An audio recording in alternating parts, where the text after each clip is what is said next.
morning, everybody, and welcome to We Eat Stories for Breakfast. I'm Adam Jeffrey Rossi, I'm Chandler Bramstead. and at the top of this episode, we have very important things to get to. Jenny's breakfast order. Now, could you give the folks a reminder of what the breakfast was, Chandler? Absolutely. I'm going to say this from the top of my head, although I do have notes specifically in front of me, but I think it's important to do from the top of my head Okay, because I think it'll be more whimsical. wonderful. So it was sort of this breakfast taco. So what I ended up doing was more of like a breakfast quesadilla, but it's Okay, kind of like depending on the tortilla size you use, can be kind of like a breakfast taco. It's all one pan breakfast taco or one pan breakfast quesadilla. It would be yes. so very like egg, cheese. It's got like an Italian slant on it. Ginny mentioned she uses like a mozzarella cheese, Italian seasoning. Very is so good. But we are going to break it up. We're going to rip it to shreds because not everything can be good, but nothing is ever perfect, and that's what makes it beautiful. Absolutely.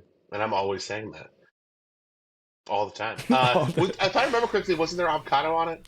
She recommended sometimes Okay. if she has an avocado on hand, she'll use it. I So have notes about the avocado. I did do the avocado. And here's the thing. I absolutely loved it. We're big breakfast people. One of the reasons why we named our podcast the way we named it. Um, I think I would have liked it better without the avocado. I think that the Italian seasoning and mozzarella slant messed with the avocado flavor to me, and it made this thing that I wasn't like super happy about. It wasn't like I was like, this is disgusting. Like I ate the whole thing and I made a second one. But but if we're critiquing these things, that was something that I wish maybe I wouldn't have done the avocado. See, I find that interesting because for me, I did not do the avocado, Okay. and the ingredients that I had that I used were not exactly what Ginny recommended, but they were within her recipe. I thought that the way I made it, totally chef's fault. It was parts of it were a little dry. Like it needed a sauce. It needed some kind of sauce, and I think the avocado would have helped that, like a softer flavor or like a colder flavor to mesh Sure. in. Not Yeah. that it needed it, but I think for what I ate, it could have helped. But again, it was not bad at all. It was, in fact, it was delicious, and I will be making it again. It was also, I would say, it gets points for me for the simplicity and how easy it was to make. Oh, Like, it absolutely. took me 10 minutes to make this, if that. And that was like five of that was warming the pan up, right? Like, it was very easy to make. It's super easy. The presentation for it is very easy in like that you flip it, I put it on a plate and it looked beautiful. Presentation's important to me when I'm I'm cooking. with that. Yeah. I think my my main hiccup, my one thing is in only because she specifically mentioned she didn't say you have to use garlic, which if you're familiar with jarred garlic, I she but used, I but she used, mentioned but she mentioned scooping garlic out of a jar. So I used garlic. Me personally, I have learned I do not like garlic. I like fresh okay. garlic. I am a Okay. garlic snob, and I think it made me realize that there is this distinct taste garlic has that I'm not a Yeah. fan of. So I would recommend if you're Yeah, going to make this, I used the fresh garlic garlic. paste. Oh, Like, because I had some left over from a soup that I had made. that's And so probably I just better. kind of did a little bit of that, which was good. My garlic might have been a little old, but I don't know. There's like this water or solution that garlic typically sits in. I think it keeps it fresh or at least keeps it moist, Interesting. and it kind of just that overpowered everything else, and it made me not be able to Fair taste the enough. beautiful flavors underneath. I would also I So, think mozzarella would probably be the way to go. did you not use mozzarella? I didn't have I did. I hate to waste food, so I had other. I went more That's for fine. a Yeah. traditionally like American Mexican slant. So I But used see, a Mexican three cheese blend. that probably would have been better for me because, like I said, the mozzarella and garlic and God, what was the other thing we just said that was part of it? The Italian seasoning. What Hmm. all led me to think it was going to be this Italian thing, and then the avocado threw me off because I can't name you one Italian dish that uses avocado. So the problem is not the breakfast, but you ate my breakfast and I ate yours. Exactly. And we both ate stories for breakfast. So uh, Absolutely. Are we the way we ranking out made of it, 10? the way we made it, the way we made it, ranking out of 10. I'm saying a 7 out of 10. I think it was I above average item, but it wasn't something that I was like, oh my God, this is the greatest thing ever. if we are allowed halves, I ranked it a 6.5 out of 10 because I think it's again above average. I think it's like I had to leave room for knowing someone was going to put if B's and G's is my 10, Sure. biscuits and gravy for you non-Southerners. Then if I knew that's going to be my 10, then this is a 6.5 is an incredible ranking That's a good point. compared to the That's a B's good and point. G's. That's a good point. Yeah, so Jenny, thank you for a delicious breakfast. Yes, it was so Um, yummy. you are ranked number one right now. Congrats. Congrats. We'll put the hope is that over the episodes that we span, we'll keep a running of Chandler's rankings, Adam's rankings, and then we'll average them out for the podcast rankings. I think is probably fun. We keep a leaderboard Yeah, going. we'll have the Um, leaderboard. that being said, before we get into the episode day, I was want to chat about a couple of things that's been on my mind. I obviously we talk about how we are big story people and we absorb it in all different formats. I've talked about books that I've read. I have finished the Red Rising trilogy. I'm not going to talk about it again though, even though it's amazing. Everybody should check it out. But I'm also a big music guy, and now that I am back to work as a bartender, I have a 5-10-ish minute walk to work again, so I get to listen to some music. And Nice. one of my favorite bands is the Postal Service. If you're not a fan of the Postal Service, you should check them out. Good band. But they had this song called Clark Gable, who is a famous uh, film star back in the day, most famous for Gone with the Wind. But he was sort of a leading man. And the song Clark Gable by the Postal Service is sort of about this idea of like romanticizing life and thing being larger than life. Um, and there's this line at the end that really always sticks with me, and sometimes it makes me cry and is sad, and sometimes it makes me smile because of the absurdity of it. But the line is, "I want so badly to believe that there is truth that love is real," and then it says, "and I want life in every word to the extent that it's absurd." And that last part always sticks with me about wanting there to be so much. Again, and they say it perfectly, so I don't find a tough time to explain it further. But I want life in every word to the extent that it's absurd. And this idea of wanting there to be meaning in everything in life is both beautiful but also taxing. And so Mm. thinking of being a larger than life person is sort of this beautiful thing, but living your life that way with your heart on your sleeve, it's bound to get hit by debris every now and then. And so sometimes it makes me sad, right? Because I know what that pain is like. But also sometimes it makes me smile because it's, despite everything, my preferred way to live. So, It's it's interesting that you bring up the larger than life to the point that it can be like harming yeah, or oh man, I had the word and I lost it. it's But like okay. that it can be harmful to you. The I was going to bring up a story that I ingested, consumed recently, if you will. This is more right up my alley. It was a Netflix original series. Great. You've probably seen ads for it. It is starring the Earth's very own Jeff Goldblum. It's called Chaos, Kaos. I didn't know what to expect because it was marketed as like this Greek mythology sort of, but modern times. It's interesting you bring up larger than life because I mean, if you've seen anything Jeff Goldblum is in, you know how the characters he tends to play tend to be larger than life. Yeah, He plays Zeus in Chaos, and without giving any spoilers, he plays Zeus in this story of who's in he's clearly the villain in the series, but he's playing this character that's larger than life, and the fact that he has taken this mantle of larger than life on for himself, and it's starting to wear him down, and it's all starting to interesting. kind of break through the cracks. But the reason I initially brought it up, I really tried not to binge watch it, and I think I did pretty well. But there's this just focus This on just came out last month. yeah, I finished it already. I started watching as soon as it came out. I'm a sucker for Greek mythology, but it focuses on some pretty prominent Greek mythological characters that are from different myths, and kind of brings them into the same story. Um, and it kind of has this theme on connection and connection between people and characters, as well as I mean, there's this really large, it's all about like the story you tell, and part of it's the story the gods have told humans, part of it is the story that, if you're familiar with Greek mythology, Orpheus and Eurydice are prominent characters, like the story that Orpheus is telling the world, Eurydice's story, which is independent from Orpheus, Cadius, if you're familiar, the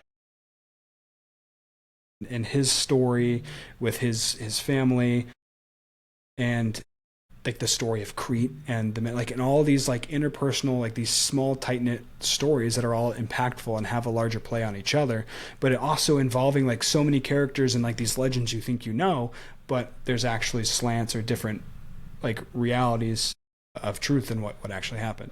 I also had to bring it up because I have a little bit personal of a relationship with Netflix, so I felt like I should plug something. Well, I'm gonna check it out because I that sounds amazing, and I also, as the person who uh, inhaled the Percy Jackson series for the first time this year, I am also a big fan of the mythology sort of brought into the modern. I had a little bit of a Greek mythological level up in college. The theater department I was a part of, we put on a show called Eurydice, which was a Yeah, character I had never heard of at the time. You sound like you're familiar with the play, but for our yeah. listeners, it's the story. It's a very creative telling of the story of Orpheus and Eurydice. I think it's been long enough for the myth that there's spoilers are fine, but You're it's talking about the about Sarah Rule play, right? yes, I Yeah, believe great. so. She's a great playwright. Yeah, so not spoil. Well, this is my perception of the myth boiled down from the play, but I'm pretty sure it's accurate. Yeah. Eurydice and Orpheus fall in love. Orpheus, I believe is just a man. A demigod or some hero, but Orpheus is seen as the hero in the traditional telling of the story. Right. His wife Eurydice dies unexpectedly, and Orpheus goes out of his way to find his way into the underworld to save her and bring her back to life. Yeah. And the play Eurydice plays beautifully on this individuality between the two characters. What does Eurydice really want? Does she really want Orpheus? Does she want to be her own person? Is Orpheus really in love with her, or does he need her and it's not really love? And it's just this strong story. But they pop up like almost in the first episode of Chaos, and I was like, I'm in. I'm in. I love It's also the story. the story of Orpheus and Eurydice is very interesting to me because it's also the basis of the musical Hades Town, which came out in the Mhm. last couple of years, and that is one of my favorite musicals. I don't know if you've ever. I have not. I had no idea it was that myth, and now I'm And gonna, you as know what? soon as we're I'm done going to here, do I'm this gonna go really listen. quick because I don't want it to be too long, but this is perfect for relating to our podcast as a whole because Hades Town is all about the impact of why we tell stories. So in the musical of Hades Town, the same thing happens where like it's not Eurydice dying necessarily, but like she makes a compact with Hades and goes with Mhm. him, and then Orpheus goes to save her and everything, and then the same thing happens where you can't turn around the whole way, but at the end, of course, he turns around and it gets all messed up. And at the end of the play, though, the Hermes is sort of the author of the story, and he's telling the story to people. Mhm. And at the end, he says, "It's a sad song, it's a sad tale, but we sing it anyway." And he talks about like, because here's the thing: to know how it ends and still continue to sing it again, even if it or as if it might turn out this time. And there's like a pause, and it's like you're finishing that sentence. Like, why would you retell a story again if not to hope that it turns different this time? And my two best friends went and saw this over the summer on Broadway, and my director friend Jenna. She said she was obsessed with the directing choice that was made because at the end of the show, they reset for the top of the show as if they are stuck telling the story over and over again. And she said there was Hmm. one thing that changed. Katie's jacket is a different color when they're resetting for the top of the show, and that's the end of the show. As if to say, no It matter how, could oh man, change. I'm gonna get emotional. Like, no matter how, like, you keep telling the story over and over and over again, and the impact of it might be as minuscule as a coat color change, but eventually, telling stories is what will move the world forward. Sorry for the deep That was a moment deep moment. in the intro. Deep moment. We're not even in the body of the Anyway, guys, podcast. today we have my friend Braxton McCollum on the episode. He's an actor, comedian, magician, juggler. He's been in commercials, he's been in films, and you'll hear all about that. So before I start crying again thinking about Hadestown, let's go to that interview now. Time to dig in. Today we are joined by one of my good long friends, Braxton McCollum. Not long because he's necessarily tall or anything, just span of knowing. Braxton, how you doing today? Man, how you doing? Doing all right, doing all right. Just a quick before we get into our questions, why don't you just give a quick intro about who you are, what you do, all that jazz. Yeah, so hi, my name's Braxton. I am an actor, primarily in film and TV, but I started doing live performing when I was, oh shoot, probably 10 years old. I have a background. It's funny, I got into acting through the circus and juggling. So when I first got interested in performing, my dad used to juggle when I was a kid, and so he taught me how to juggle, and we would go back and forth. We can pass juggling clubs with each other, and as I grew up, I met more and more carnies, circus people, carny people, performers and things like that, and that was kind of my first experience being a part of performing. So I always loved the circus. I adored circus clowns and things like that. And then as I got older, I got introduced into theater. So I started doing I did a church play when I was younger, and I did high school theater growing up. And I really got to sink my teeth into it when I would do a competition called Fine Arts. It was a competition where I would juggle and tell children's Bible stories. There were all kinds of different categories, but that was mine. It was called Children's Lessons Solo, and it was basically a 5-minute monologue where I would use juggling props to tell Bible stories to kids.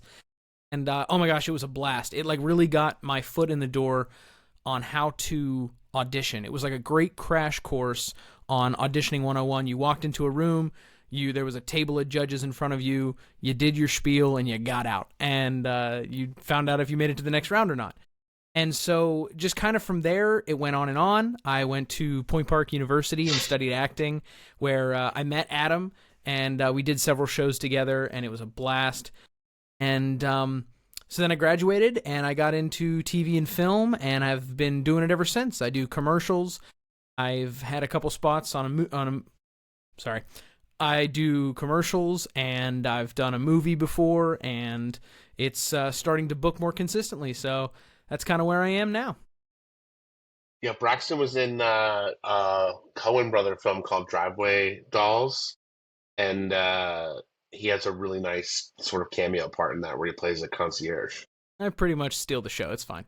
That's add that to your watch list. I'm gonna have to look out for you there. Oh, dude, it was such a cool experience. I was only supposed to be a day player, and they treated me like royalty, and it was so cool. Everybody was so kind, and it was a blast. It was a lot of fun.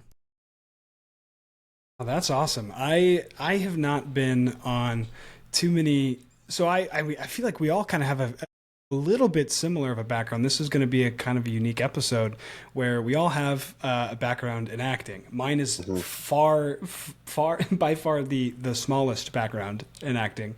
But I was doing, for Braxton, for your context, I've acted a little bit in college, doing just some collegiate, some main stage plays. I had a church play I was in when I was in high school, and I've been on local commercials. And my biggest call to fame is claim to fame is I'm technically on Netflix, and I can talk about that more later if you want. My face, unfortunately, did not make it. I'll give you are on Netflix. That's what counts. Yes, my chest and me in the back. Actually, my head is there. It's just I'm way in the back, so I'm so out of focus. The funny part of that story, I was a day player. We were walking down a bus, and we're supposed to be checking. It's like a true crime reenactment scene. And they gave me this hat to wear as this agricultural inspector, and it didn't fit because I have a large head. And so I was like, "Hey, the hat doesn't really fit. I'm not sure. Is that okay?" And they're like, "Oh, it's fine." They gave it to the other ag inspector, and then the guy with the hat was the one walking down, checking on people in the aisles. Had his face big, bright, clear, right on frame. I was like, I should have kept quiet. If it looked fine, if they didn't say anything, it looked fine. I should have kept quiet. That's really funny. Oh, that's terrible. Well, hey, either way, you Lost are your on big Netflix. moment. Yeah, but you're on Netflix, and that is something they can never take away from you. Absolutely not. Until they do, and it's no longer on Netflix. But Well, uh, yeah. so our format here for our listeners will be new. If you're a new listener, is we've got questions we ask every guest. Um, we all consider ourselves storytellers of some light, obviously a lot in the same vein. And we kind of already really done the first question about sort of what's your story, but just a little bit, uh, maybe a little bit deeper of like what's your storytelling is about yourself, like as a storyteller, if you will. Yeah. So I fell in love with storytelling when I was a kid. It was I like comedy was my first like experience. I grew up watching Jim Carrey, Robin Williams, Steve Martin. I fell in love with all of their movies, and I absolutely adored what they brought to a story. Like, it was just total escapism. Like, you forgot the world existed for a minute, and oh my goodness, I couldn't get over the joy that it brought me watching their movies, just being larger than life, completely goofy, silly people. And when I was like a little kid, I remember I was watching Ace Ventura, and Jim Carrey was just absolutely wild doing his thing. And I looked back at my dad and I was like, I want to do that. And he was like, okay. And so that was kind of like what sparked in the first place was just, I love the idea of bringing people joy. And through that, I got to do a little bit of everything. I did, like I said, I did juggling and stuff like that. So that's a lot of like ooh and ah type performing. But I mean, making people smile, making people forget about their day for a little bit, that was what really got my foot in the door. And then as it went on, I fell more in love with drama as well and doing dramatic pieces to where it made you think. So not only do I love the escapism that a story can bring, but I love that, there's a lot of times where a story can make you really think about your life and like really brings you back to reality, but in the most constructive way, if that makes any sense. Absolutely, yeah. And I think that's the reason why um, we invite the specific people we do on the podcast is because I think in some vein, early on at least, we're picking people we know. So I'm asking people who I know have similar, views on the power of storytelling. And just to say, it is oohing on seeing you juggle on stage because I've been on stage while you were doing it before. Yeah. Braxton, I did a production of Robin Hood where he played the deputy and was like juggling swords on stage. It was pretty great. Gosh. Yeah. That was by far one of the most fun times I've had on a show. That was the deputy sheriff, and I was Yeah. just a completely oblivious goofball. I Yeah. would waddle around stage. I had my hair like greased to my head, and I was just Yeah. happy to be in there. No. I was like, Very fun. like I literally just walked around. And was like, And I love it. and that's just for like the experience of it, that was pretty fun. But also like I think that type of storytelling is something that I gravitate towards, and I think you do as well, where it's like the story itself is very fun and like there's sword fights and it's exciting and there's music, but there still is like a heart to it and there's like a real important message at the end. Those are Absolutely. the types of things that I gravitate towards as well. Um, but yeah, that whole experience was pretty great.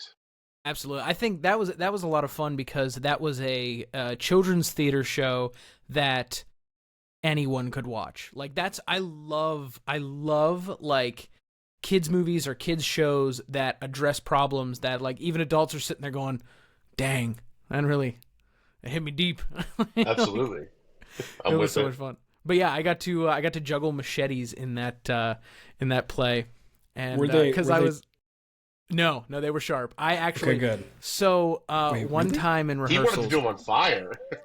I do juggle He fire. wanted to but do it on fire and they wouldn't let him. no, they didn't let me. But I got machetes for the occasion, and it was really I didn't drop one time. I never dropped once, and I was so proud of myself. Like the 25 shows we did, but Yeah, we did a lot. one time gosh. during rehearsal, I was holding them in my hand, and the sheriff of Nottingham comes up, and he like basically chest bumps me.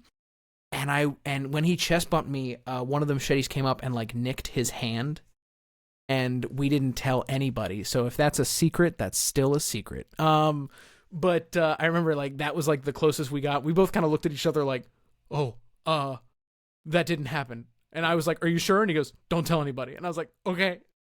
It's a great thing that you didn't name your university, you don't have a unique name, you didn't name the show, so they have no idea to know if that actually happened or not.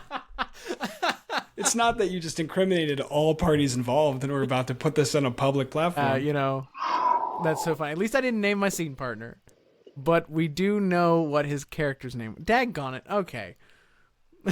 Through the archives. Insurance won't do anything about that now. You're good. Oh, yeah, we're graduated. We're alumni. Oh, man. Well, speaking of stories, that's the terrible segue for this podcast, but I'm going to say it every single time. Speaking of stories. Our follow-up question is not really a follow-up question. So talking about stories, you mentioned a lot of stories that you've been a part of. You mentioned a little bit talking about your story, some storytellers or characters that have inspired you. But what's a story that has had like a meaningful or deep impact on your life? Oh. Now that's a loaded question. The first thing that comes to my mind, I was on a huge, now this one's a completely different, well, not completely different, but it's a different type of storytelling, video games. I was on a huge Red Dead Redemption 2 kick for a long time. With that, I played Skyrim. So Skyrim was like always my game growing up. And then my girlfriend introduced me to Red Dead 2. And she was like, give it a try. And I was like, okay. And I couldn't get the handle on the controls because I was so used to a completely different control setup with Skyrim. But I fell in love with the story from like the first scene. As soon as I did the first like mission on that story. Are you guys familiar with Red Dead? I've not played it, but I am familiar with the game. Chandler, what about you? I've not. Same. I had a roommate who got really into Red Dead Redemption right before the pandemic, and it had me excited to try, but also just the timing of it. Yep. Yeah. I get that. I was like against it when I first started. I was like, no, Skyrim is my game. I was like, that's the only one. I am so hardcore a Red Dead fan now. The story of Red Dead is deep. It follows if you don't know, it follows Arthur Morgan. He is with a gang of criminals run by Dutch Vanderlyn, and it is a wonderful story because you control the outcome, basically. Oh, okay.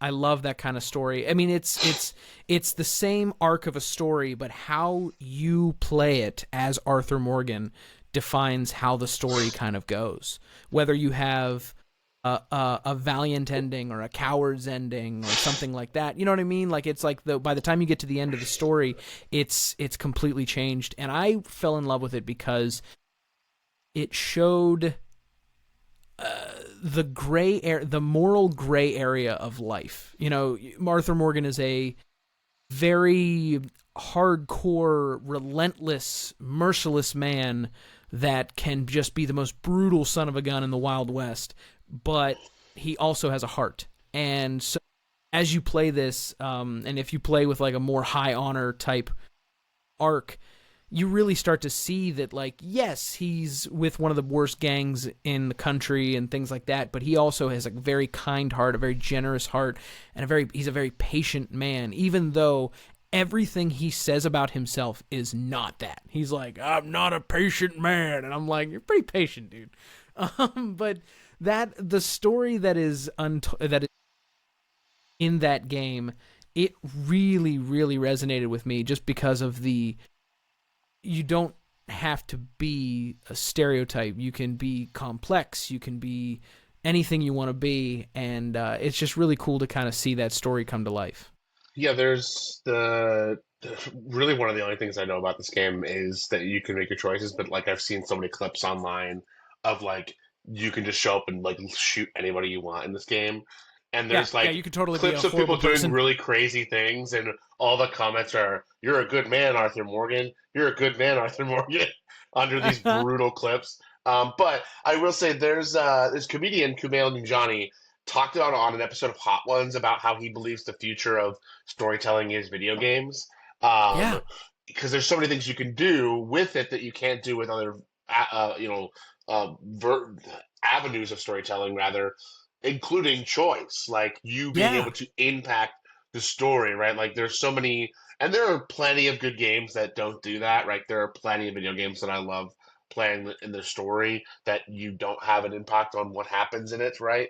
Um, but the level of connection you have with this game like that and a story like that because you were part of the impact of it, Oh yeah. You is feel like a part incredible. of you. Yeah, you feel like a part of you is Arthur Morgan. Like you're like, Yeah, I am yeah. responsible for the outcome of this story. There's a And there's a game that came out a couple years ago. I think it's called Being Human. I yes, have not, I was literally yeah, thinking of that. I've not played it, but a friend of mine just started playing, Is and that he is was that the like, one where is that the one where they're like "You're like an robots and AI, people? yeah, Yeah, you're like an AI robot." that one And is so I insane. want to play that game though for sure. I'm with you 100%. I was literally about to bring that up. I Yeah, was like, oh, there's another one. My but there's a roommate lot of those in games. Oh Yeah, yeah. That one's crazy because there's like all kinds of avenues where depending on what you pick does change the outcome of the story. yeah, Like Red Dead, you have an arc and you're gonna reach a specific end, which I'm not gonna give away. sure. Um, it's just how you get there.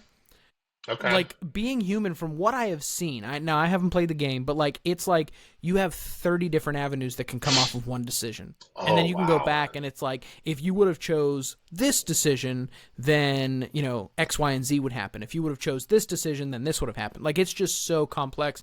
But Yeah. I agree with what you said about it's the future of storytelling because you know I always loved what is it, like those interactive theaters where the audience gets to choose the outcome and Yeah. stuff like that. That's been a Yeah. practice for a long time. To put that in the video game where anyone can go through that and be a part of the story, it makes you feel like you have a say in the story being told. I think a part of why, which I'm not sure if you're familiar with, one of Adam and I's favorite games of all time, Dungeons and Dragons. Heck yeah, But I feel dude. like that's part of one of the reasons why there's been a resurgence. And I mean, the D&D community has grown so much, right? Not to like completely go off of video games, but like No, you're please, right. let's go There were D&D. but like you were saying, there was interactive theater. There've been choose your own adventure storybooks, even like audio tapes that I think they had choose your own adventure when cassettes were still a thing. But video games are just such this more immersive and interactive form Immersive, of, that's the word. Thank you. storytelling. But then even with D&D, for people who aren't afraid to use their imagination, it's that same, like, you're experiencing not only telling the story but creating the story instead of just following it, and being so heavily invested in the outcome, having unlimited options. It's like there's this, it's almost like with the growth of technology and how easy things are becoming, and almost how life is kind of pipelining us in certain directions, how free we feel as people to seek Yeah. out stories where we have the choice. Absolutely. And that's like the what I was kind of like saying earlier, like I love the different types of storytelling because there are people out there that are like, I literally just want to veg on my phone or veg and go to the movies and just forget about life for a while. Like I want to not have any responsibility. I don't want to think about anything. I want to forget who I am for like 2 hours and watch just a fun story. And then there's the other side, like you just said, I need control of something in this life. Like, please give me an interactive story. Like, I love that. I think it's And wonderful. and that's what we call a deep moment on our podcast. Moment. Uh, we're playing around with sound effects on that one, but I think that leads us to an interesting question about. Sorry that we're doing these kind of out of order here, but Please. I don't want. I just don't want you to feel thrown off. It's us. It's me messing it up. No, I'm I fine. messed but up. what I was gonna say is talking about different types of storytelling. We know that there's different ways to tell a story, whether it's video games, theater, film, juggling, for Bible studies. um, but like, what would you define as storytelling? Like, what if you were to describe it to somebody? What would you Mm. describe it as? Ooh. Um, I would have to say anything that can affect someone to a point. Let me think. So it's like, because what I'm thinking about is like, it could be literally anything. Storytelling can be anything that has an effect on someone. It could be for, I was about to say a Vine. Oh my gosh. It could be for a 10-second TikTok. It could be a 3-hour-long movie about the Oppenheimer. I mean, it could be like Oppenheimer. It could be anything that invokes an emotional response, I would say. Yeah, because I mean, there's so many different forms of storytelling. There's so many different avenues you can talk about. I mean, it could be anything from like, hearing about the local neighborhood drama to anything. So my final answer, anything that invokes an emotional response from somebody, good, bad, or otherwise. Sure. No, I absolutely, and it's open-ended for a reason, because while I think that the crux of it is always going to sort of hover around a core group of values in describing it, I enjoy hearing everybody's different perspectives. So that's a good answer. Yeah, I'm excited to see how so many different storytellers answer this question. When Adam and I did we did a test episode, like in episode 0, he and I had very different answers. Our first episode that we recorded with Ginny, she had a completely unique answer. Yours, Braxton, was pretty close to what I said about emotion, which was to even expect or think that, you were going to say something about emotion.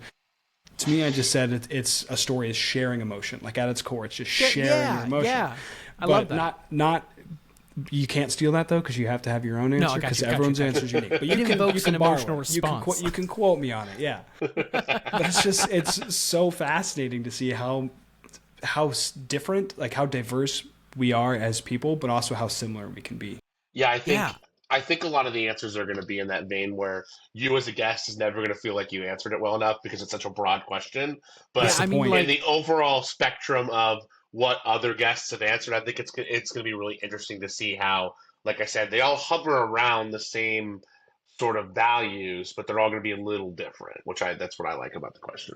But. Yeah, I think that's great. Like, I'm very curious. I felt like my answer was so very generic. I was like, it invokes an emotional response, but at the same time, I don't know. See, I'm so you've got me thinking about all the different types of storytelling. We talked about video games. We talked about film, TV, theater. Sure. I mean, I think about there's a creator on TikTok, Instagram. His name is Marlon Webb.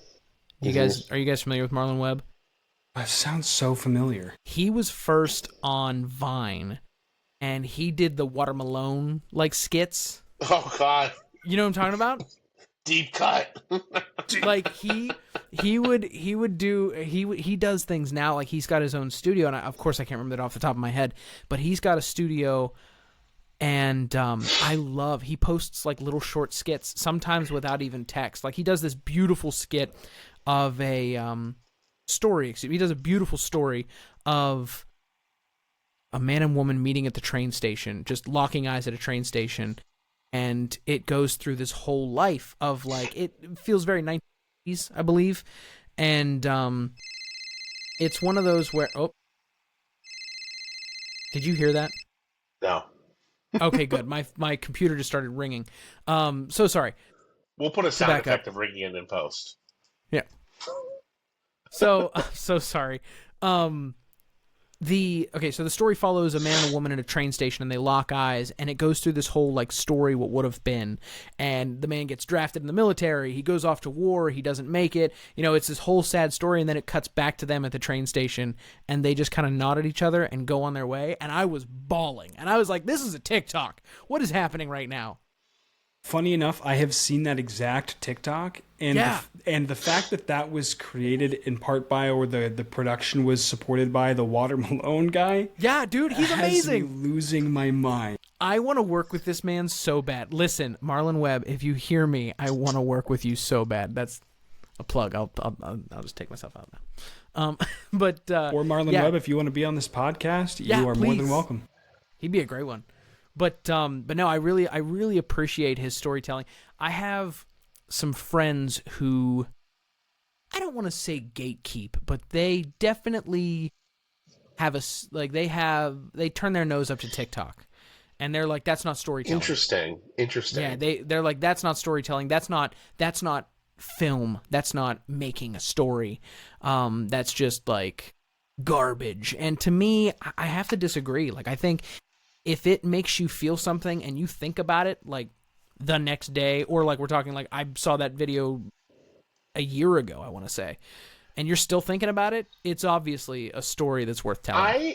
I will say this. I don't want to hold up the discussion too long before Chandler gets to ask the next question, but Sorry. I find it so interesting when people critique platforms that are like TikTok because it is one of the most heavily curated media forms out there, meaning it becomes what you want it to become. It will only show you what you watch and interact with. So if you're consistently interacting with things that are shallow or shitty or whatever you're saying, then that's all you're going to get. So if you're somebody who says that's all it is and that's all you're seeing, it's because that's all you're interacting with. My Yeah. TikTok is a bunch of like film and theater critics and scenes from those things, and it's music theory and people doing great performances, and it's like people doing SNL type sketches and stuff like that, right? So like, and like books, talking about book recommendations and breaking them down, like because those are the things I interact with, right?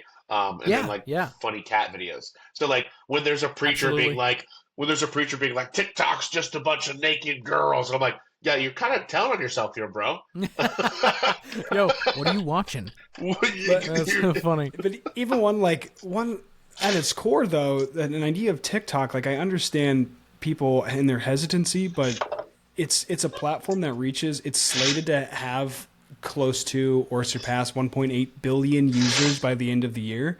Yeah. Like this platform, like you're reaching over like I don't know the percent for that, but like over a seventh, almost an eighth of the or I don't know, a lot of the world population. Most of A the bunch of population in The the world that world's has access to internet. population is currently at 7.9 billion.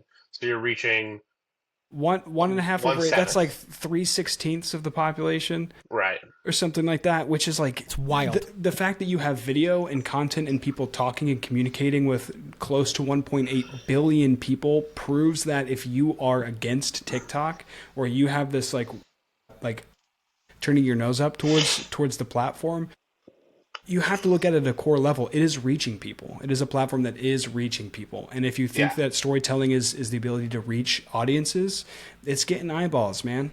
Well, not even that. Yeah. I mean, just the way you said that, I think is actually really, really, what's the word I'm looking for? If you look at storytelling as the ability to reach people, end of sentence. Like the idea of reaching people, I think is something to sort of marinate about I Can think we we're go storytelling. back making and can I record what my version of storytelling is again? Can we just edit it back? And Sure, yeah, we'll flip it over there. I No, think but it's thanks for about asking. reaching people. Yeah. Right, That's great though. there's something poetic about that, right? Yeah. Where it's like like sort of the physical nature of reaching to somebody, it implies meeting somebody where they are, where physically, emotionally, spiritually. So the idea of like stories are things that reach people, so that you don't have to go anywhere to get it. Like it comes to you where you are. Like there's something very profound is the word I was trying to say. profound is a good Something word. profound about that. Good Thanks, word. Chandler. I think a good measure of stories that reach people well is like shareability. I think we as a humanity tend to like we receive stories and we share them. We don't just see them in Yeah, one place and let them die. And so I absolutely. think that too, like you're hearing all the time people quote TikToks. It's coming into common lingo.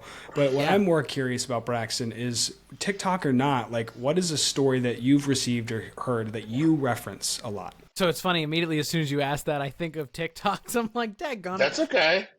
I just sent my girlfriend's little brother. I sent him a TikTok of this New Zealand fella he was just going on to announce that he was collecting CDs, and he comes on and he's like, "Good morning, I'm collecting CDs. Do you want to give me a ring?" And so I'm now saying that to Jonna every morning. I'm like, "Good morning, I'm collecting." This is also like this is why this is so great because when Chandler and I did our episode 0, we both reference stories that like have a big emotional impact on us that we're mentioning all the time. And you're like, I'm doing this thing that makes me laugh. And I mentioned it. But here's the thing. There is power in the thing that just makes us laugh, right? Like Yeah. Oh, that's absolutely. like I love that because also part of my lingo and shorthand with my friends is referencing TikToks, right? Like there's Yeah. I don't know if this is a TikTok or if it was a skit that was posted on TikTok, but like the guy who's like, I'm just joking. You guys saw that Yeah. video? Yeah. I'm just. It's Yeah. from. So I think you I should did to my leave. friends all the time and was like, I'm just joking. Yeah. I often will. I was just referencing this today. The skit. It's not a skit. It's a video of an actor doing a self tape, and he's doing a monologue from The Outsiders, and it just starts, and he goes, "I ain't gonna walk again," and so like, if I ever fall and somebody's like, "Are you all right?" I'm always like, I "I ain't ain't gonna walk gonna again. walk again." It's terrible, but It's but no, fantastic. to go a different direction. I mean, I reference different stories based on the, I would say, with the group of people I'm with. Yeah. With my family, my uncles, they love old movies like Stripes. They love, what are the movies? The Night Shift. They reference National Lampoon's Vacation. So yeah. like we are referencing those lines of a story Yeah. all the time. So it's The kind the of like movie that. the movie reference is big in my family for sure. Yeah, Uh big movie reference family. So I do that. When I'm with other people, we'll reference TikToks and things like that. Other times we'll reference theater. It just depends on what group of nerds I'm with, and I'm with a lot of them because I am one. But that's different. Speaking No, of two if guys that there's play Dungeons and Dragons every week, so well, hey, this is great. Self-defined nerd. But to answer your question, is there a story that I like to reference? You said reference, correct? yeah, Yeah. just something that you're like, oh, hey, this story, like you find yourself bringing it up a Yeah, lot. or like retell. However you want to Honestly, take the question. For me personally, it depends on my mood. For example, like I said before, my default is comedy. So I love going to comedic things to reference, comedic stories, comedic experiences people have had. I love bringing up a conversation in a group of friends of like a funny story that happened, and we can all like laugh and enjoy it together. Yeah. But at the same time, I think it depends on, a lot of times I'll watch a film and it'll resonate with me for a long time, and I'll like something will come up and we'll have a conversation about it.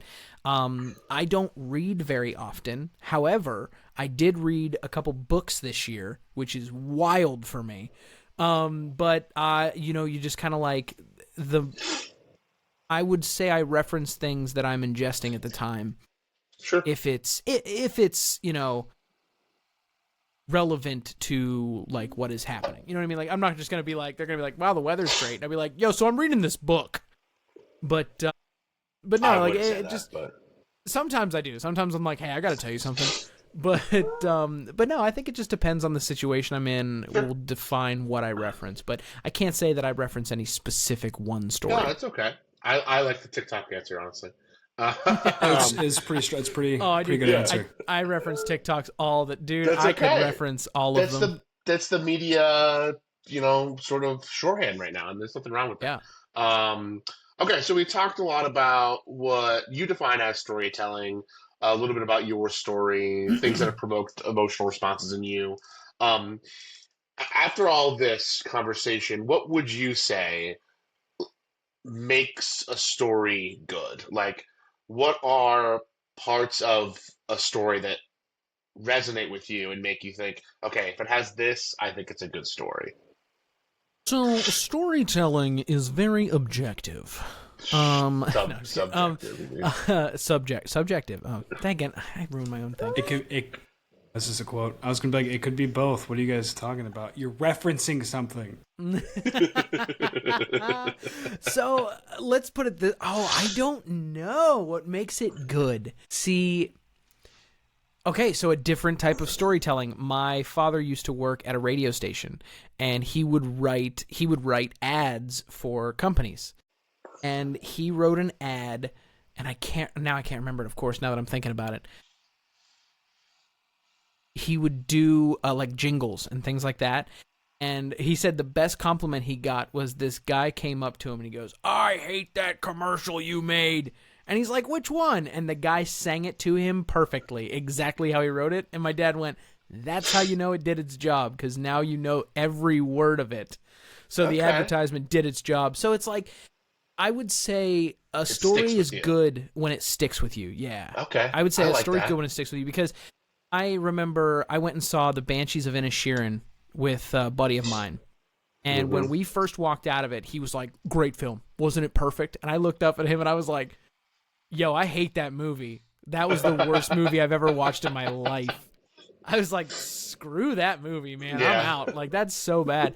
But the more I thought about it, the more I it lingered with me for a while, and it stuck with me. And I finally called him like 3 days later and was like, "All right, fine. It was a really good movie. I'm sorry." I was like, "I really like that movie." And he was like, Right? Colin Farrell, one of my favorite actors. He's one of my favorite performers. So good. And Brendan Gleeson also is he's an older actor now, but I think it was directed by Martin McDonagh, isn't it?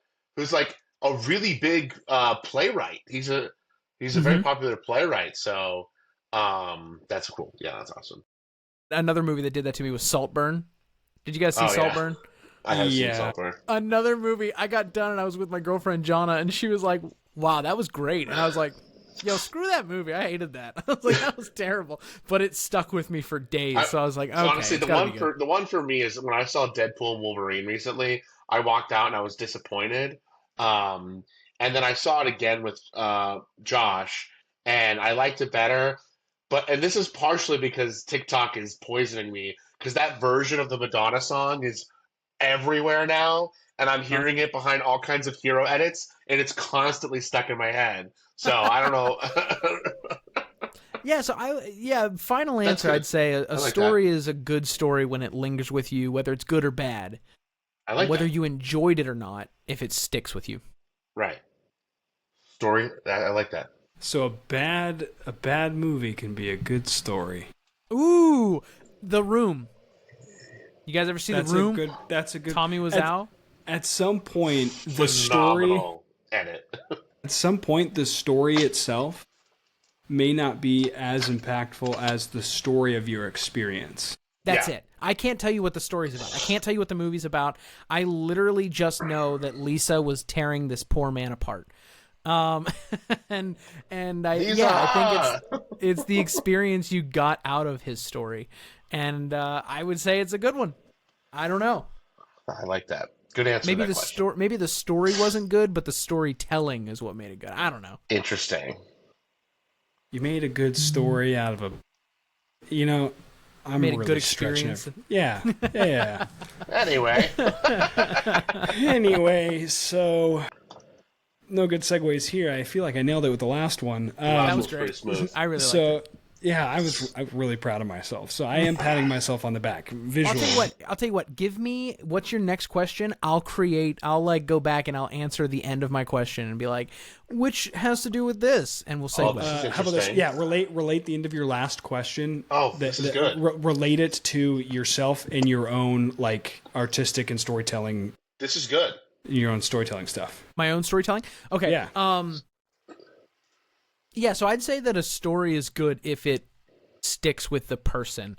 I have done some very dumb sketches that people get so annoyed by, but they remember it because it would either be catchy or like a dumb punchline or something. So I would say, I'm definitely going with that. It can definitely linger. Yeah, as long as it lingers, and you actually bring up a good point about being things that maybe you don't do well. Right? So you talked about at the beginning how you have this background in acting and performing and being on stage. But we also want to know what are some avenues of storytelling that you're less exposed to but still interest you? Ooh, less exposed to, still interested in. I had a really good answer for this, now I forgot it. I was just so impressed by your segue. Ruined the segue. I was so impressed by your segue. We're not editing anything out. That's all. This is a rough format podcast. Please keep that in. What's so funny is earlier in the podcast, Braxton stuttered over a word, and I saw him pause and go back as if there was going to be a pick. If it was going to be a pickup, and we were gonna pull that out, and I was like, "Oh, buddy, that's in there." There's no pickups. It was when someone called my phone and it rang on my laptop, and I thought it came through the mic, so I was like, I'll start at a good point where they could re-edit that in. Yup.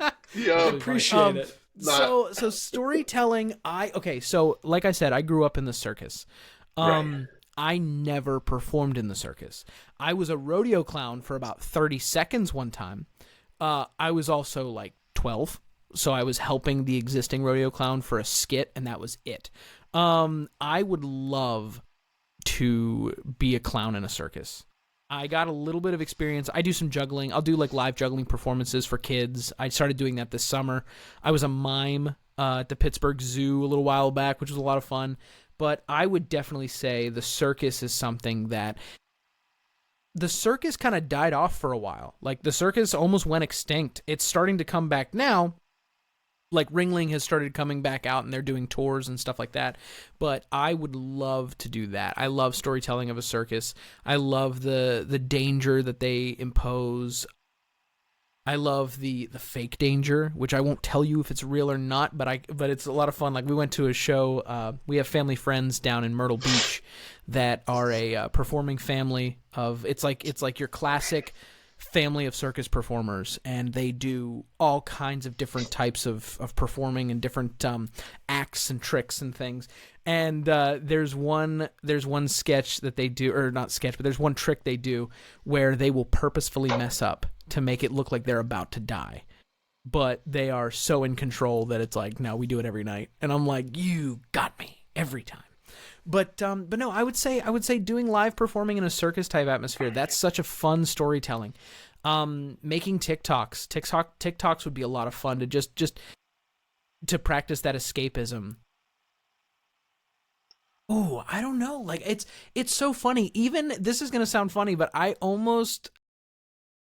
wish I would have done more amusement park work. And like I love the amusement park tour guides that are like on a ride doing something and like they're guiding you through the tour and they have a script. I think that's all so much fun that doesn't get enough credit for storytelling, and I think those would be a lot of fun jobs that you could experience doing. Yeah, we went to school in Pittsburgh. I always wanted to be a duck boat tour guide. Oh, I know. I I always just wanted ducking. to do that. I always wanted to do that, but no, that's a great answer. I think Chandler and I both said music in our episode, just like the understanding of the complexities of it, because I think we all like music, but not everybody really fully understands sort of the complexities of it. But I agree 100%. I that's used also to a good play. answer. Oh, thank you. I used to play tuba. I used to play the tuba in middle school and high school, and I got to be a part of. And I also sang in choir. And when I was in choir, we went to do the PMEA, the Pennsylvania Music Educator Association, which is basically they bring some of the best students, some of the best choir students. They audition to be in this ultimate choir. And when I tell you the goosebumps that I got being a part of such an amazing choir of students that we were all there. Like in high school, it's easy to be in choir because it was like a blow-off class. But when you're in a choir with a bunch of high school students that are like, no, we want to do this, the experience of bringing a song to life was freaking magical. Like, it was amazing. So I totally know what you mean about music. When I played tuba in a band, it was like the same thing. It's like you just kind of, you find that like harmony with everybody, and it was beautiful. I find so fascinating about you, Braxton, is all of these mediums that you answered, and this is such a cool thing, are either like kind of like how we mentioned earlier, I'm losing the word. Curse me, this is a raw format. Either very interactive or very interpersonal. And all these like art forms that you seem to be interested in, or storytelling methods you seem to be interested, are all like very close to like human connection on like a person to person level, as opposed Absolutely. to like when I think about music or getting involved with like that as a storytelling medium, I'm thinking about it introspectively, which is such a different experience. Like how would I compose and work with these different elements and blend them to like share how I'm feeling and get you to understand like what I'm feeling, as opposed to like meshing all these different voices together to become one. It's just there's a very collaborative nature to it and your answers, and I wonder if that comes from the Carney background of like, hey, we're a group of people that maybe are perhaps misfits that are together putting a story together, and we need each other to do Yeah, that. And maybe. so all of your answers lean towards very collaborative efforts, I think, which makes our final bonus question very interesting. This is a question we didn't send you purposely, Okay. because the idea is that we started by saying, "Hey, tell us your story, tell us about yourself," right? And now we've talked about what you think of as defining a story, what makes a story good, right? Stories that have impacted your life and you find yourself referencing and things like that.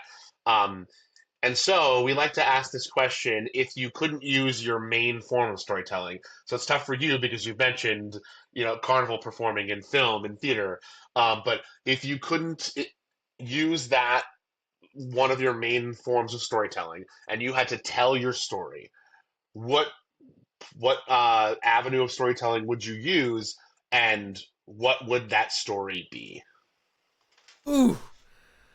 Ooh. Um so I okay. I love working with my hands and building things. I am a carpenter and a welder. I learned actually funny it's I learned how to weld at theater school. But I love working with my hands. When I'm not in front of the camera, I do jobs behind the camera in art department for commercials and things. I love creating things. For a long time, I have a side business called Let's Make a Light. I would build custom lamps and chandeliers out of anything from a musical instrument to a piece of farm equipment. I've made wagon wheel chandeliers. I've made guitar lamps that you can still turn over to play. And the He made whole one for my purpose, buddy from his favorite bottle of whiskey yeah, once too, actually. Yeah. yeah, I did Angel's Envy. I made an Mhm. Angel's Envy bottle, and I've made a full. I took a drum set and I made a sculpture out of a drum set, basically, where I welded together pieces, mounted the drums in, and had lights in it. And I guess what I'm getting at is the whole reason I started doing that was because it took an object that could have had some sort of sentimental value. It it could have meant a lot to you. Like, it could be like, this was my father's trumpet. I don't know what to do with it. I don't play the trumpet. So instead of letting it just sit in the corner and collect dust, take up space, I would turn it into a piece of functional art. And it was something that you could constantly remember the beauty of it. And so I guess if I didn't have acting, excuse me, I would put all of my effort into light making and creating pieces of functional art that mean something to that individual that I'm creating for. Now, great answer. If that individual was you and you were telling your story through creating lights and creating structures, what would that look like? Ooh, oh my goodness, I don't know. I feel like I have severe like ADHD brain about that because Sure. dabble in just about everything. I love Right. cigars. Sure. I love the outdoors. I love the city. It's Sure. so Yeah. strange. So, I would want to create a piece that paid homage to who I am as a person. And I don't know what that would look like. I have a feeling I'd want it to be something big and larger than life because that's the way I like to view like life larger than it is. So I guess if I were to create something about my story, I'd want to create something big that makes people feel welcome. For I lack love of a that. better word, No, I love something that that. makes people feel at peace. Something large that makes people feel comfortable and at peace. I love that. That's a great answer. Thank you.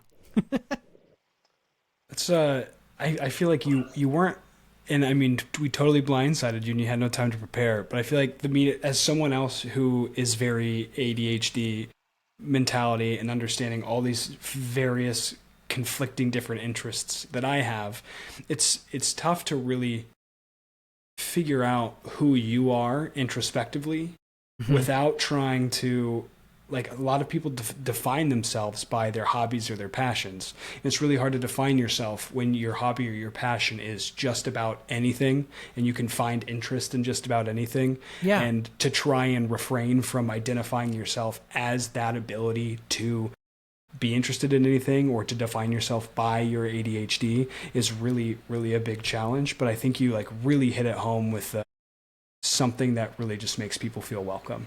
And I feel Yeah, like and that there's is, that idea of larger than life that I think is so defining for a lot of creatives, but you especially as somebody who's known you for quite some time now.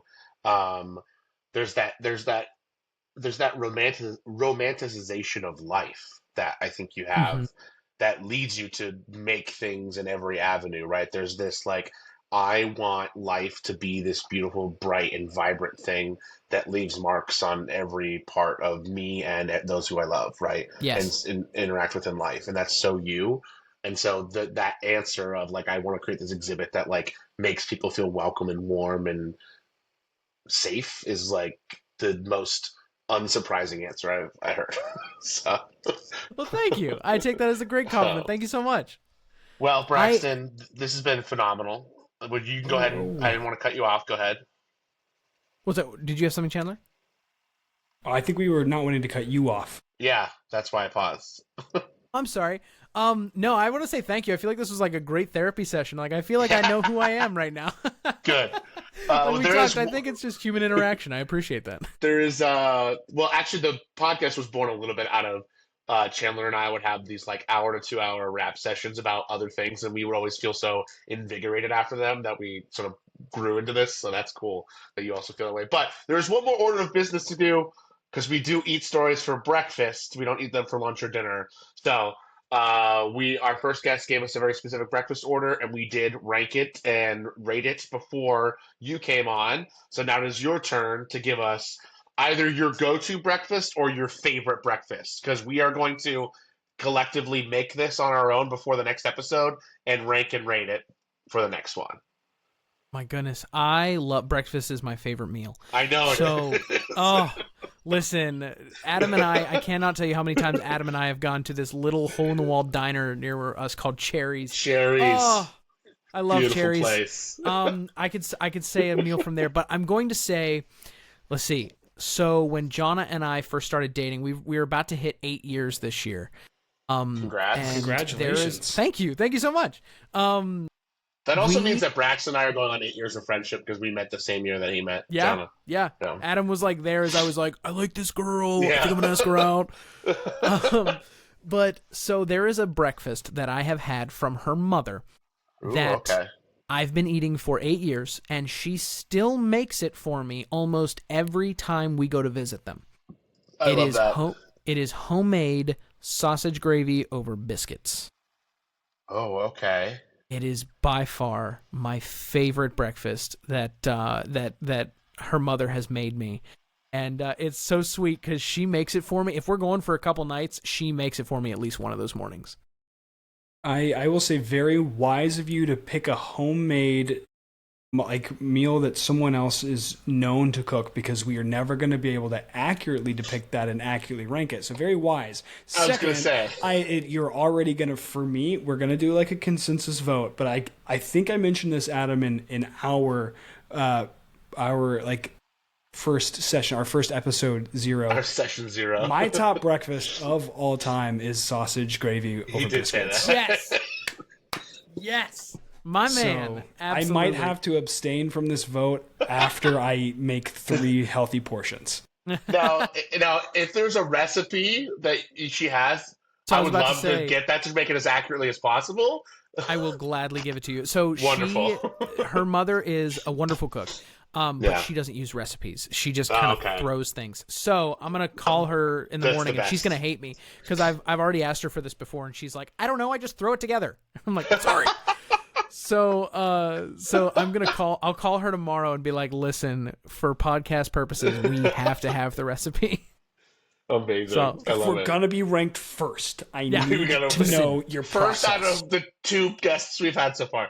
It's Listen, cooking. be like- we don't need Yeah. to have the exact measurements. It's not baking, but a process. Yeah, process is yeah. helpful. Be like, listen, Jennifer, we need to win this. We need to win this to where they're like, Yeah, all these have been great, but episode two had a pretty bomb. Jenny was our first guest, and she gave us stage directions. She was like, "You pull out your pan, and then you put it in this, and then you got to do this, and then you got to make sure you like." She gave us the whole thing. So. It was kind of like a breakfast taco burrito type thing. With an It's very Italian good. twist. Yeah, with a little Italian twist to it. It was very good. But sausage and gravy is tough to beat. Well, Braxton, truly, thank you so much for being on, buddy. We really appreciate it. Thank you so much for having me. Like I said, this was great to meet you. It feels like we've known each other for longer than an hour and a half, or what, 50 minutes? How long it's been? I only choose the best people to be friends with, Chandler. So, well, Braxton, I want to give you a chance to plug anything you'd like to plug. I know we talked about Let's Make a Like. We could definitely put that in the notes of the episode once we eventually post this to check out. Is there anything else, social media that you'd like to plug? Anything like that? A project you're doing for people to look out for? Sure. So I do make lights. Let's Make a Light. I have a YouTube channel that I post my videos on. It's literally just Let's Make a Light. I have a website, letsmakealight.com. Cool. But acting wise, if anybody up in the Pittsburgh area shops at Giant Eagle or Get Go, say hello to me. I am the Maximizer, and I am hanging out in the grocery store. Keep an eye out because I'm gonna be hanging out with Gus the Groundhog and the PA Lottery here soon.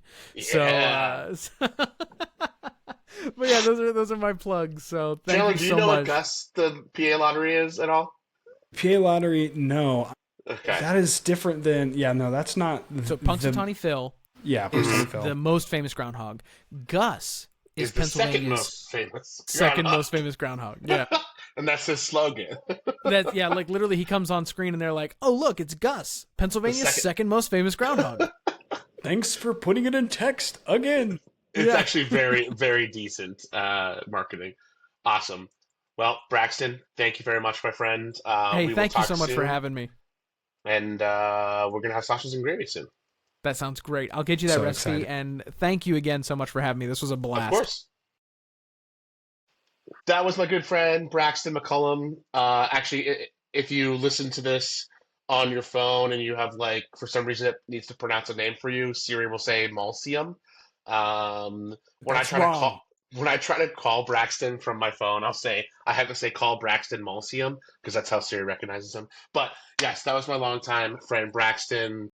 One of the reasons we wanted to have him on is just like so many different types of projects he does, and I think it's a very good voice to hear somebody who's got their hand in a lot of different things. Yeah, very clearly the heart and soul of an artist, and kind of what we're talking about on this podcast. A lot of most artists are storytellers, though they're not the only ones.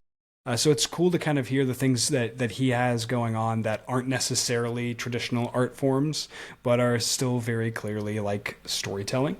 Yeah, for sure. And some of the things that really stuck with me, and some of them are things that were provoked that you said, right? Like I love the way we landed on stories or things that reach you. I'm going to be thinking about that for so long. Like I'm going to be putting that in artwork that I make immediately after we're done with this podcast. I like the idea of like it sticks with you. And I love that you said bad movies can still be good stories. Like I immediately, you said that and I was like, Star Wars Revenge of the Sith. It's a bad movie, but it's a good story. Maybe I should have said most the people won't fight you. Yeah, I mean... the prequels as a whole. Bad movies. Good story. The Room is like the best example, but there's so many... Actually... To be honest with you, the best example of that is Mystery Science Theater 3000, which is a series I love. That then I mean, they're bad movies, and they're good stories because they're just that bad. But Mystery Science Theater makes them even more enjoyable. So like that, I plug Mystery Science Theater 3000. Oh my god! Now I might put that on my list as the thing that I'm gonna do before next episode. But what I was going to say is the one thing that I'll take from this episode to do is I'm going to watch The Banshees of Inisherin again because I watched it when it first came out, and I don't actually remember a ton of it, but I remember being great scene work. So I think I'm going to watch that before the next time. You know, in the spirit of co-hosts, I think I'll also watch that. and then we chat about it Because then next we can time. Yeah. chat about it. Because I like stories that bring people together, and whether it's specifically meant to do that or not, having a This story we can talk about, just trying to see what this is on if it's on a streaming service. if it's not, we'll go with Mystery Science Theater 3000. Yeah, we can do that. Uh, it says if you have a Hulu Premium subscription, it's on there. Um, I'm having issues with Hulu at the moment, but I did. This is more about. I don't know if it's my nature and how I try to relate to people. Not to make yeah, it about me, but I mean, just what a great guy, I and know. just what I think what I didn't realize until he started talking about his story and his histories. Was we have a great name we could have named this episode if it wasn't already taken. It's actors on actors or actors on actors on actors. But I think we might get sued if we do that. Uh, Probably. but it's a very very unique episode, and I think that's really cool to kind of hear. Just experience that. It was a cool conversation today. Um, Thanks for listening, guys. Appreciate it for sure. Make sure you check out our socials. This could be some version of We Eat Stories for Breakfast. We will post plenty, so you'll be able to see that for sure. We talked about TikTok enough. We're probably gonna make one. Yeah, and I think it'll be good for clips and stuff like that. So you'll probably see us around there. Make sure you check out Let's Make a Light. Like I said, got one made for my buddy, my senior year roommate. It was an Angel's Envy bottle. It's his favorite whiskey. It's beautiful. I hope he still has it. I don't know. It's pretty cool. Yeah. Stay tuned for our next episode where you will hear us rank the sausage, biscuits, and gravy. If we're able to get the exact recipe, it will be a true, authentic ranking. Though If not, it's Chandler it's will kind it's kind of muddy it's the kind of waters. unfair. Yeah. So it's tough there. He's either going to be first or last for now. But oh man, it'll be great. Stakes are high. And make sure you tag Brandon Sanderson. Yeah, you have to tag him. We did really good and didn't say anything about him or hint at him at all. I'm proud And of I this. thought about him quite a few times. I I'm can't always help thinking it. about it. I can't help it. All right, guys, it's time for lunch.